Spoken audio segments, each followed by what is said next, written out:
Welcome back to the lead. I'm Jake Tapper, the national lead. Now, he said he, quote, didn't like white people, and he apparently had a fascination with beheadings. Those are just two of the many chilling details we learned today about the man accused in a sickening attack on his coworkers in Moore, Oklahoma. According to the Cleveland County District Attorney, 30-year-old Alton Alexander Nolan was motivated by revenge after he was suspended from his job at Vaughn Foods for making racist comments. Upon entering the building, he came across Mrs. Hufford and attacked her from behind, ultimately killing her and beheading her. He then saw Mrs. Johnson, who had been the person who had complained on him earlier that day, and attacked her. There were three different people that he had on his mind that had oppressed him, and they were of different races and different genders. The FBI is investigating claims that Nolan spoke Arabic when he allegedly attacked two women with a knife. He had recently converted to Islam, and he quoted the Quran in various Facebook postings. Nolan's charged with first-degree murder and attempted murder and will likely face the death penalty. Joining me now is Jim Clemente. He's a retired FBI profiler and author of the book Without Consent. Jim, thanks so much for joining us. Based on what we know now, did he do this because he's deranged, because he's anti-white, because he's a Muslim extremist, because he's disgruntled? Why did he do it? I think it's really a combination of all the above.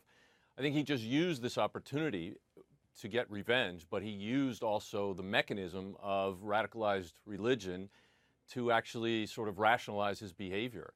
I think this is a very, very dangerous combination when you have hate speech, when you have somebody who has radicalized a religion, and when you have violent postings or violent behavior. That's sort of a trifecta, and that is an indication that this guy will act out violently. There's criticism of the FBI and law enforcement for not labeling him a terrorist, for not labeling this a terrorist act. You're a former official with the FBI. Is political correctness part of that decision? Well, I don't think so. I think they want to be accurately describing what he is. Now, people said that he uttered words from the Quran, uttered Arabic language during the course of the attacks.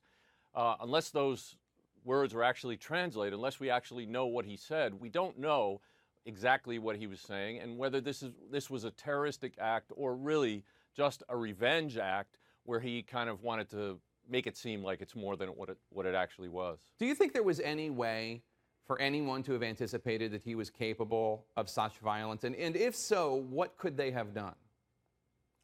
Well, I think the hate speech that got him suspended probably was enough to get him referred to a psychological counselor. And if he was evaluated at that time, he may have actually come up as somebody who was going to act out violently. Of course, nobody could actually predict human behavior that way because you have a lot of free will. You can make choices one way or the other. But when you start seeing red flags like that, a good psychological analysis would be able to pick up the fact that this guy was headed for violent behavior, I think. What about his friends on Facebook? He posted some really horrific stuff there, including an image of a beheading with a religious justification, pictures of Osama bin Laden. If you had a friend like that and you saw those images, those expressions, what are you supposed to do?